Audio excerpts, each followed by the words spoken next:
Economía en crisis, caída interanual, tenemos números en rojo.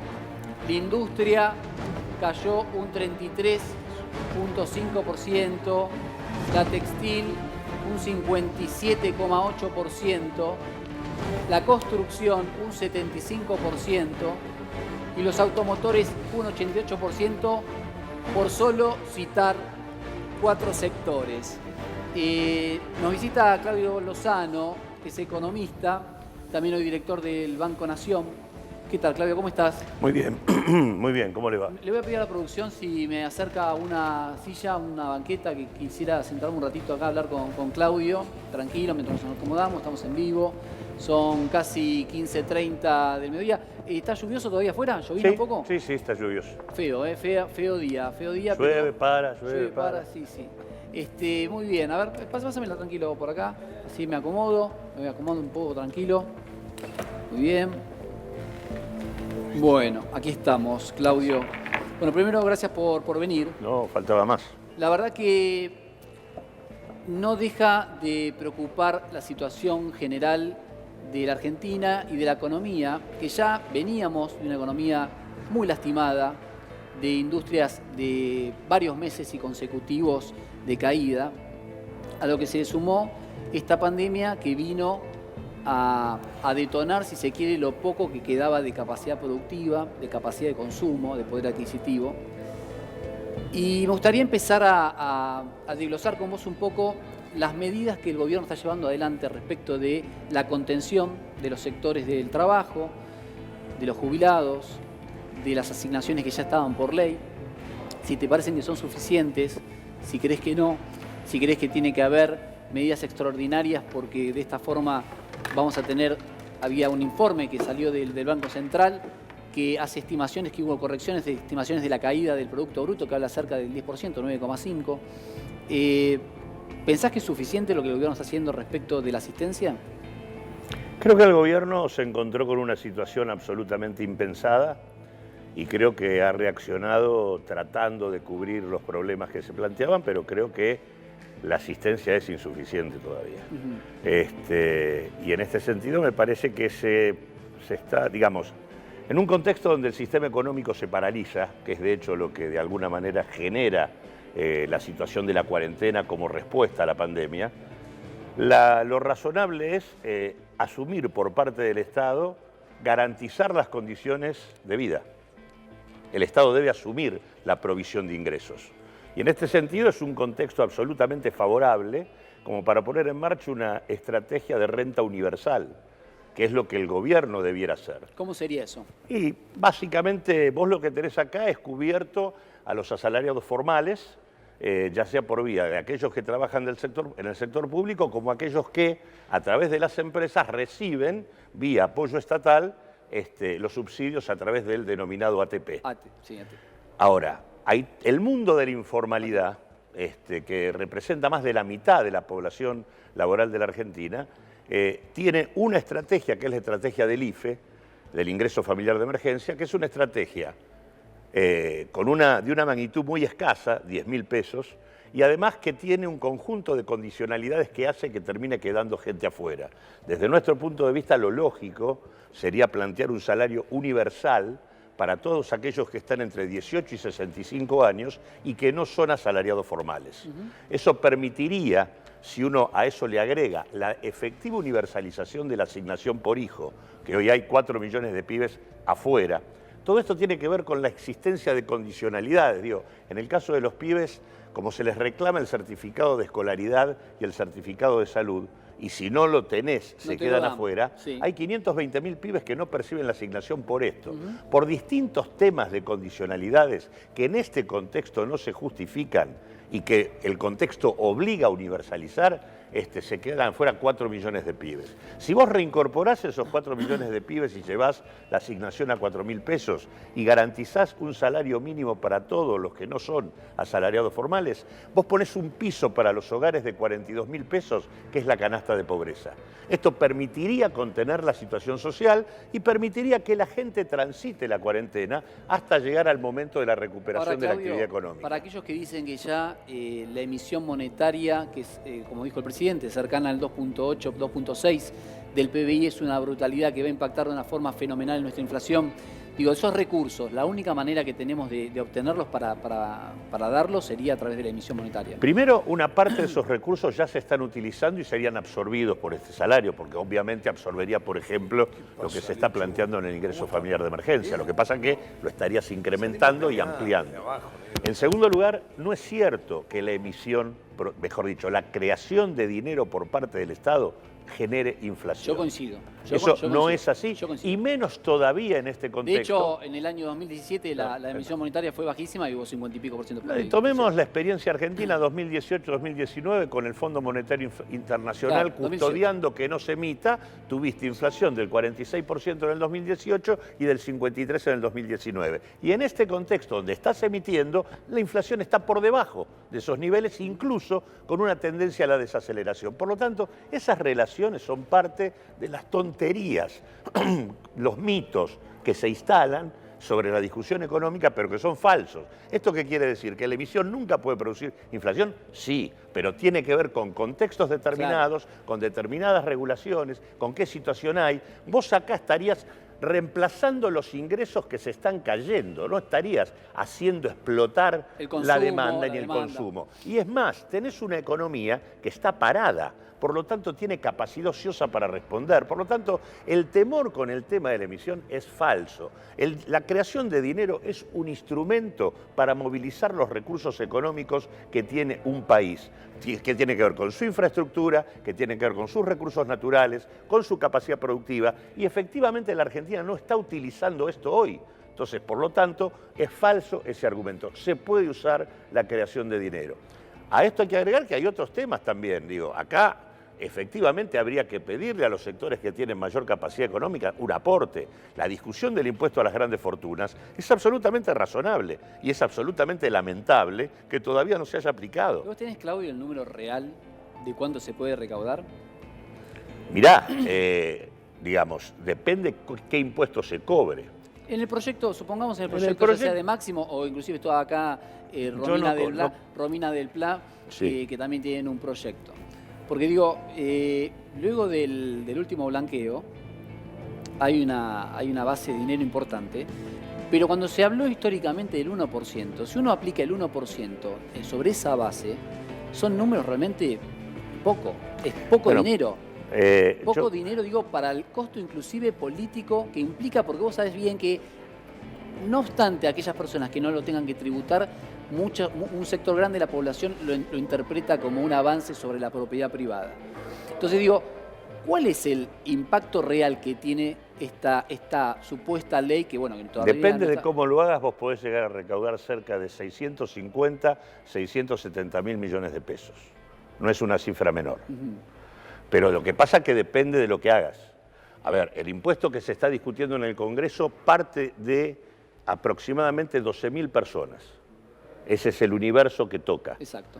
Ahora, acá hay una discusión que dar respecto a qué es lo que tenemos registrado en la Argentina como fortunas. La información mundial disponible respecto a las fortunas de nuestro país, hecha por consultoras sumamente especializadas, que disponen de acceso al sistema financiero internacional y demás, indica que en la Argentina hay 114.000 personas que tienen más patrimonio neto superior al $1.000.000. La DGI, la FIP... Acá sería más de 3 millones de dólares. Claro, pero digo, comparando más de 1 millón, que también esa es una discusión, ¿por qué más de 3? Pero digo, si comparás lo que tenés registrado afuera con lo que tenés registrado acá, la FIP tiene apenas registrado 32.000 personas. La información dice 114.000, acá tenés 32.000. ¿Qué es lo que hay en el medio? Es la práctica de evasión y fuga de las principales fortunas, empresas, bancos y fondos de inversión en el país. Y de hecho, cuando vos tenés el documento del Banco Central que te presenta la lista de 86.000 millones de dólares que se fugaron, en el 1% de las personas jurídicas se fugaron 41.200 millones de dólares. Y en el 1% de las personas se fugaron 17.000 millones de dólares. Es decir, 70.000 millones, prácticamente el 70% de lo fugado, está en el 1% de las personas jurídicas y en el 1% de las personas. Si vos a lo que tiene registrado la FIP le agregás la lista de los que fugaron... Esos estarán contemplados en el listado. No. Eso, digamos, en todo caso hay que chequearlo. Claramente las prácticas de fuga de divisas están asociadas a subdeclaración impositiva, en todos los casos. Esto, voy a poner pero volviendo un poco al llano, ¿no? Porque lo que quiero decir, esto es un proyecto... si vos lo aplicás adecuadamente, tenés posibilidad de sacar entre 650 y 700 mil millones de pesos. Ajá. No es una cifra menor para la situación en la que estamos. Es cercano a lo que se está planteando de emitir, ¿no? Lo que está emitiendo hasta el momento el gobierno. No, ya estamos emitiendo decir, más que 1 eso, millón, pero estaríamos prácticamente empardando la emisión que se hizo hasta acá. No es menor una cifra de esta naturaleza, con un agregado. Estamos trabajando sobre un sistema impositivo profundamente injusto, donde estos sectores, tanto en términos de las altas rentas y patrimonios de los que dispones, no aportan en consecuencia. Bueno, Consecuentemente, eso, claro. no está mal pensar Eso, en estas Claudio, cosas. No, claro que no está mal, pero me parece que con la emergencia que tiene la pandemia, eso tendría que ser una ley por el Congreso para cambiar Bueno, el Congreso lo puede sacar con facilidad. Bueno, si no se lo saca, es porque hay determinado tipo de factores de poder que una y otra vez obturan el debate sobre cómo modificar el sistema impositivo argentino. Todo el mundo coincide que es un sistema impositivo injusto. Sí, pero nunca se lo discute. La semana el Senado no pudieron juntar los votos para sacar la ley de alquileres. Yo no creo que sea tan simple. No es simple por lo que te estoy diciendo. Claro, sí, porque siempre hay sectores que no van a estar de acuerdo y van a Pero son sectores minoritarios. La democracia debería servir para que las mayorías puedan imponer determinadas condiciones. Bien, con respecto, y vuelvo a la economía, que es lo que preocupa, te voy a dar unos números según la UCA. Mira, fíjate esta placa que vamos a ver a pleno, ¿no? Son desocupados según la UCA de la cuarentena, ¿sí? Son los puestos de trabajo. Tenés 120.000 autónomos y pequeños emprendedores, entre 150.000 y 190.000 puestos de trabajo formales, 180.000 empleados en negro, 160.000 cuentapropistas no profesionales informales y 250 personas dedicadas a trabajos eventuales, que son las changas, que son el que te va y te corta el pasto, todo tipo de trabajo casual. Tenemos una ley, un decreto que impide los despidos, igualmente eso se regiría para lo que es el empleado registrado, porque el otro no tiene ningún tipo de defenderse. Ahora, estamos hablando de 1 millón de personas en 60, 70 días que se han quedado sin trabajo. Y como bien vos decís, en el mejor de los casos que le den un IFE, estaría a menos de 1/3 de la canasta para no ser pobre, con los 10.000 pesos que le corresponden. Por eso insisto en este punto, desde el gobierno, ¿cuáles son las medidas que inmediatamente se tienen que tomar en el cortísimo plazo para que no solamente los trabajadores y las personas desocupadas tengan una asistencia, sino también para el aparato productivo? Los comercios, las pymes, que están en situación totalmente en rojo, que tenemos que pagar aguinaldos ahora a fin de mes, que dijeron que por ahora no iba a haber anuncios respecto de los aguinaldos, donde hay una situación, insisto, dramática desde lo económico, y desde lo sanitario tenemos por delante todavía 3 semanas más, que sabemos que no van a ser 3 semanas más, que van a ser más seguramente, de cuarentena, en el caso del AMBA, muy, muy restrictiva.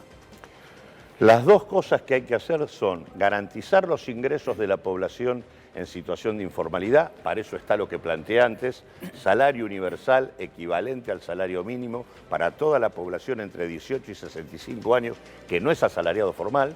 Segundo, hay que garantizar la apoyatura suficiente para que la capacidad económica y productiva de la Argentina no se derrumbe.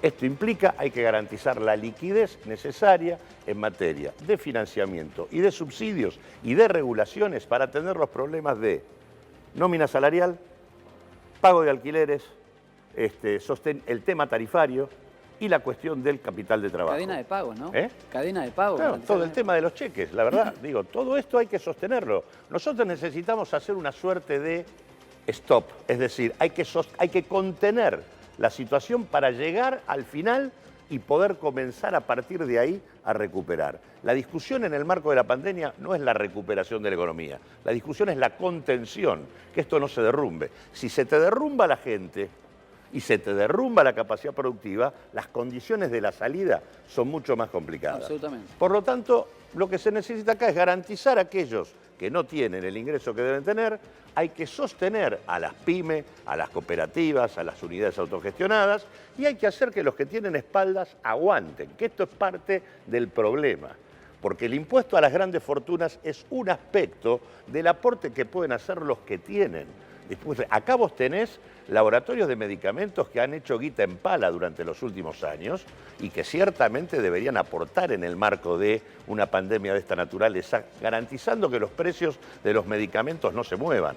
Vos tenés alimenticias que han ganado guita en pala en estos años y que también deberían garantizar que los precios no se muevan. Tenés tarifazos sobre las espaldas de la población, de las empresas y que te deberían garantizar que el problema tarifario no sea un problema en este contexto. Ahora te voy a hablar de eso. Entonces, hay un conjunto de regulaciones que el Poder Ejecutivo tiene que disponer, que implica declarar de utilidad pública y de interés público algunas áreas esenciales y actividades que hay que sostener a como dé lugar para poder transitar este tiempo. Me parece que esas son las cosas que hacen falta. Bancar a los que no tienen, sostener la capacidad productiva y los que tienen espaldas tienen que aguantar. Sí. No puede ocurrir, por ejemplo, un ejemplo muy concreto. El ATP, Asistencia para el Trabajo y la Producción, que implica pago de nóminas salariales, se pensó para las pymes. Sí. Se terminó abriendo y entró Techín, Clarín, Lo revieron, Vicentín. creo, ¿no? En este mes lo revieron. Revieron en términos de si tuvieron ingreso en el mercado de divisas, entonces, pero digo, se amplió incluso para los grandes. Ahora, las cooperativas de trabajadores, que no son empresas, son cooperativas, no les dejan entrar en el ATP. Les dan un crédito y la verdad están paralizadas. Bien. No pueden devolver el crédito. Déjame dejarte esta pregunta abierta que tiene que ver con los precios que decían garantizar los precios a aquellos que la juntaron con pala, pero hay datos reales que el consumo de la energía cayó abruptamente y esto tiene que ver también con la cuestión de oferta. La oferta ha caído. Sí, se paraliza la producción razonablemente. Por eso digo, también hay movimiento en los precios que se desprende también seguramente de la caída de la oferta. Pero ahora vuelvo con esto, pero voy con la actualidad.